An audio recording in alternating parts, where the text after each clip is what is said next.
فأنا قلت إن غالبية خلفاء بني أمية خير من عمر بن عبد العزيز. هؤلاء الذين فتحوا باكستان وفتحوا آسيا الوسطى وفتحوا الجزائر وفتحوا المغرب وفتحوا الأندلس، هؤلاء الذين خرجوا ينشرون راية الإسلام ويقودون الجيوش بأنفسهم ويقدمون دماءهم وتضحياتهم ويناموا في الثلج وفي الجبال وفي الحشائش.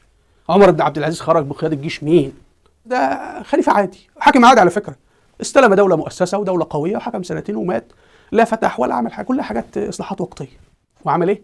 وقرر يسحب جيوش المسلمين من الأندلس بعد 9 سنوات من القتال والفتح، وقرر يسحب جيوش المسلمين منين؟ من آسيا الوسطى أو بلاد تركستان اللي هي في الصين حاليا.